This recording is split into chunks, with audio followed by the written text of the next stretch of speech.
I don't understand why the Mets would go with a six-man rotation when it's hard enough to find one or two good pitchers. They're going to try to sell us now on going to a six-man rotation. And it's more than just trying to accommodate Kodai Senga, although that's a part of it. It's not the sole reason. So I'm trying to evolve in my thinking. Okay, well, why would they do this? A team and an organization I think is run well and pretty smart in their approach. Why would they think that the six-man rotation is best for this ball club? When you look at the six starters, Freddie Peralta, very good, if not great. Noel McLean, very good, if not the potential, certainly to be great. Wouldn't you want those guys pitching more often than not? That's the idea, right? But maybe the idea is to ease everybody in to the long baseball season. And when you have guys like Clay Holmes that might benefit on extra rest, being a converted reliever, last year was going 5 innings or so. Peralta, it seems like Mendoza was saying he's the one guy that wants to stay on schedule. So as long as everybody is okay with a six-man rotation, at least to start, maybe I'd be more open to it. But is it really going to keep, is it proven that it will keep guys healthier, keep them fresh? I don't know. But when you have limited guys like Senga who needs the extra rest, clearly he benefits from the extra rest. Maybe Holmes would benefit from that as well. I don't know about Peterson. I mean, he seemed to falter in the second, not seemed to, he did flat out falter in the second half last year. He fell apart. It just seems to me that the Mets can say they have six guys in that rotation. I don't love all six of the options. And sometimes these things, usually, they work themselves out, and maybe the longer we get into spring, some kind of issues will happen. Who knows? Is Manaea going to benefit from extra rest? I have no idea. Is he going to be able to stay healthy? Maybe that's part of their plan. Guys are healthy now. Just keep them in the rotation.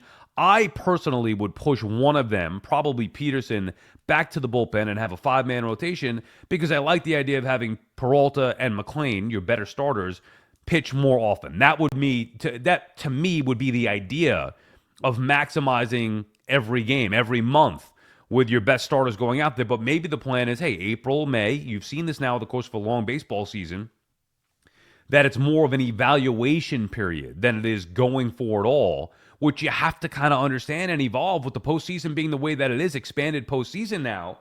Maybe that is the better play. So I'll give them the benefit of the doubt, at least for a little bit.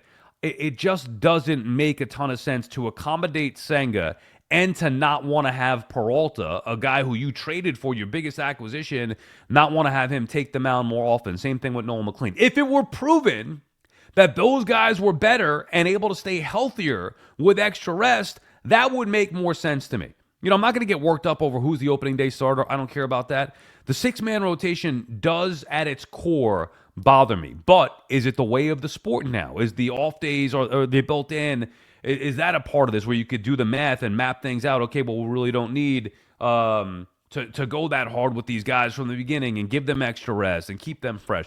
I'm sure that a lot of those things factor into the equation, but I don't do the analytics. I'm not. It's not that I don't appreciate them or understand them. I'm looking at it cut and dry, black and white.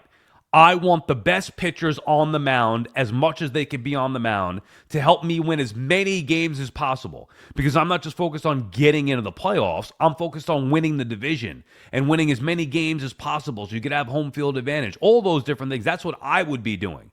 Hey, me, Sal here. Weird interrupting my own podcast, but I'm going to do it because it's a very special reason. We have Mets-Yankees Subway Series tickets to give away, courtesy of Sachdev Family Orthodontics in Rockland. Right now, we have 2 tickets, 1 pair of tickets, Mets-Yanks field-level tickets. It's the first Subway Series matchup of 2026 out at Citi Field. We'll be giving them away once we get to 10,000 subscribers on the YouTube channel. We're at about 6 right now as we record this, so we're getting there. Ways to go. Games in May. If we don't get there, I guess just Badabooms and I will go. But anyway, a pair of tickets, Mets-Yankees Subway Series, Friday night, Citi Field, first game of the year between the Mets and the Yankees for 2026. We have a pair to give away once we get to the 10,000 subscribers. Okay, now you can go back to listening. Enjoy the rest of the show. We really appreciate you guys taking the time to check us out. Does that mean that that's the right play? It's not, 1980 anymore. It's not 1990 anymore. It's not even 2000, obviously, anymore. It's 20 years ago. So, 26 years ago to be exact. So the game has evolved, and maybe I and other old school baseball minds, Ron Darling is one, maybe we need to evolve as well. But there's also two different conversations. One, are they going to a six-man rotation to accommodate a single pitcher? That is definitively wrong. I don't care if you need to evolve or not. You should never just go to a six-man rotation to accommodate one guy, not to mention that one guy that couldn't even set foot on the mound when the Mets desperately needed a starting pitcher, a big league starting pitcher down the stretch of last year for a single game. He couldn't even do that. Senga was obviously stuck in the minors. So I would never accommodate one single pitcher who needs the extra rest and throw the rotation out of whack. But would I be open to it if other guys would benefit from it? You maximizing Senga? Okay, check. Are you maximizing Holmes? Are you keeping Manaea healthy? Does Peterson like it? What about McLean? Does it limit his innings? Peralta, a guy who hasn't gone deep into games, can maybe he go deeper if he's got more rest? So I still think there are ways to go with 3.5 weeks away from opening day, how Mendoza can make this rotation look exactly. But I like the idea still at my core. While I'm trying to evolve and be open to it, I like the idea of a 5-man rotation. By the way, let's say that you plan for the 6-man rotation. And then what? Let's say Manaea or whoever Senga gets hurt. Somebody gets hurt. Then what? Now you had guys that were planned. The routine was 6-man rotation. Now you're going to a 5-man rotation. Again, we understand that these things generally work themselves out, but I don't know if I would throw the whole thing out of whack. For me, my plan would be, okay, I'm going to try to maximize these guys' starts, Peralta and McLean, and whoever your best guys are. Is Holmes your third best pitcher, Manaea, and go with a traditional 5-man rotation, figuring that with the off days built in, there are ways maybe you could have some extra rest early on for these guys and keep them fresh. I'd rather have the starters go 5 innings. I was going to say 5 or 6, but usually 5 or 6 now is the norm. Early in the season, I'd rather them go 5 and not be pushed. I'd rather that than have the 6-man rotation. I'm just opposed to the thought of having fewer starts from your better pitchers and then having to go 6 deep in a sport where it's hard to find 3 top guys in the rotation. Yankees obviously have a great rotation. They're going to be banged up to start the year, but we know once they get healthy, it's going to be one of the better rotations in baseball. That's not normal. Dodgers, same thing. That's not normal. I would say the Mets rotation is kind of normal, where you have a top guy in Peralta, another young potential top guy in McLean. Okay, maybe that's a little bit better than the average, but still somewhat normal rotation. That's what it should be. A number 1, a number 2, and then 3, 4, 5. Hard enough to find quality starting pitching. It's the rarest commodity in the entire sport. So how can you justify then wanting to extend that rotation, which should be the weakest part of most teams, because it's the hardest thing to find in the sport? You're going to go with 6 guys as opposed to 5, which has been challenging enough. If there's math and data and analytics and whatever that back it up that you could keep guys, A, healthier, and B, performing at a higher level, I'll evolve and be open to it. Show me the data. Show me the data. I don't think that it exists. Now, I mean, I'm sure some data exists, but we've seen guys get extra rest, guys not go deep, guys on the pitch count, and they're still getting hurt left and right. So if that's the case, wouldn't you just common sense-wise want to have your best pitchers? And the Mets aren't even paying big money yet. Let's say Skubal was in this rotation. Mets trade for Tarek Skubal midway through the year. You still like the idea of a 6-man rotation? Or if Skubal were here right now, you like the idea of a 6-man rotation? It doesn't make any sense. Even if you keep Skubal on normal rotation, I don't know how the other pieces would work around. It just seems to me to be a little bit out of whack, and I'm surprised that Mendoza would double down on that thought, saying, telling the Post whatever he said the other day, like, we have 6 starting pitchers. Okay, it's sure. I mean, you may think you have, technically you have 6 starting pitchers. Are they legitimately 6 big league pitchers? Senga wasn't a year ago. Peterson in the second half wasn't a year ago.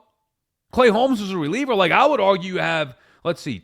Manaea wasn't last year. I would argue you have 2 starting pitchers, 1 medium starting pitcher converted from a reliever, and 3 question marks with Manaea, Peterson, and Senga. That's not 6 starters to me. That's 2.5 plus 3 question marks. Like, if you're doing the math on the, it's not 3 plus 3 equals 6 or 5 plus 1 equals 6. No, it's 2 plus a half plus a question mark, question mark, question mark. That doesn't equal 6 to me. We'll see what the Mets do here, but that would be something. Now, again, I'm not going to make a big stink about it April or May, But at some point, you want to maximize. You want to see McClain every fifth day. You want to see Freddie Peralta every fifth day. As long as those guys are intact, even Holmes, if he's your best guy, you want to see them every fifth day. And then eventually, the goal would be to have those guys pitching deeper every 5 days, not just 5 innings, maybe not just 6 innings, a little bit more. Give me 6, 7, maybe on an occasion, a rare occasion, you pitch into the 8th inning. Whoa, is that possible? Speaking of the starting rotation, there's been rumors and talk about the Peralta extension, and I'm not torn on this. I don't believe the Mets should extend Peralta. But when I saw Peralta being coy about the contract talks when he was asked about that, it made me smile. I'm not going to lie.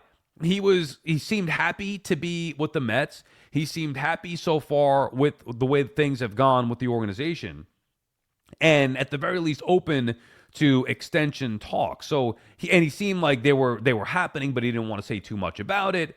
And then the numbers that were out there were like 140 million over, I don't know if it was 4 or 5 years. That to me would be nothing. So I would, if there was an announcement that said the Mets and Peralta have reached an extension for roughly 5 years, 140 or whatever it is, 4 years, 140 even, I'd be good with that. However, just because I would be excited about that from a fan's perspective, it doesn't mean that it's the right move for either the team or Peralta. Why would either do that right now? I mean, Peralta, okay, maybe he wants some security because he's taking the bigger gamble here. If either side would want the extension now, it would be Peralta because there's always a chance he goes out there and doesn't perform as well as he did a year ago. He had the best year of his career a year ago. So logically, you'd want to get an extension after having your career year last year, even though you're not a free agent yet.